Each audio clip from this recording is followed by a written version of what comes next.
COVID-19 di Indonesia bertambah 1.877 orang menjadi lebih dari 155.000 orang. Konfirmasi positif yang kita temukan sebanyak 1.639. Selamat pagi teman-teman. Pada video kali ini, saya akan membahas tentang kelangkaan barang dan jasa yang terjadi akibat pandemi COVID-19. Apa itu kelangkaan?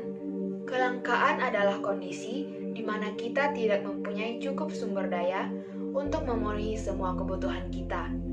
Dengan singkat, kelangkaan terjadi karena jumlah kebutuhan lebih banyak dari jumlah barang dan jasa yang tersedia. Nah, seperti yang kita ketahui, COVID-19 sudah menyebar ke seluruh dunia, melanda lebih dari 181 negara di dunia. Salah satunya adalah negara kita. Sejak merebaknya wabah virus corona di Indonesia, bahkan di seluruh dunia, masyarakat dilanda kekhawatiran karena berkurangnya atau langkanya stok masker dan hand sanitizer di seluruh apotek di beberapa daerah di Indonesia, khususnya di kota-kota besar seperti Jakarta, Surabaya, Bandung, dan Makassar. Bahkan alat APD atau alat pelindung diri untuk para tenaga medis pun sulit ditemukan.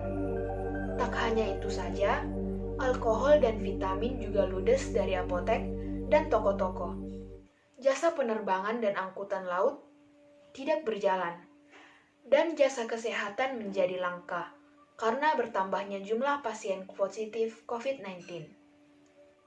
Hal ini mengakibatkan permintaan atau kebutuhan konsumen meningkat secara drastis, dan alat kesehatan yang dijual di pasaran tidak mampu mencukupi seluruh kebutuhan konsumen.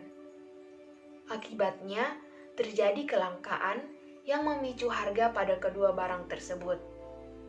Dan dampak COVID-19 ini mengakibatkan banyak pekerja yang dirumahkan, bahkan terjadi pemutusan hubungan kerja atau PHK di beberapa industri dan kantor-kantor yang ada di Indonesia.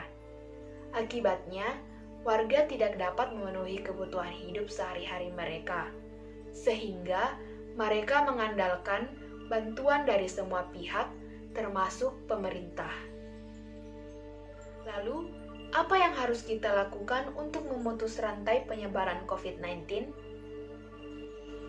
Yang harus kita lakukan adalah yang pertama, kita harus sering mencuci tangan dengan sabun di air mengalir. Yang kedua, hindari bersentuhan dengan hewan liar. Yang ketiga, tutup hidung atau mulut saat batuk dan bersin, menggunakan tisu, sapu tangan, atau lengan baju. Yang keempat, gunakan masker dan bawa hand sanitizer sebelum keluar dari rumah. Selain itu, untuk mengurangi bertambahnya jumlah pasien yang terpapar virus COVID-19, pemerintah juga menganjurkan masyarakat untuk selalu mengikuti protokol kesehatan seperti menggunakan masker, menggunakan sabun dan hand sanitizer, tidak melakukan aktivitas yang melibatkan banyak orang seperti beribadah, pesta nikah atau ulang tahun, seminar, bersekolah, dan lain-lain. Sekian video saya. Jika ada kata-kata yang tidak berkenan, mohon dimaafkan. Terima kasih dan selamat pagi.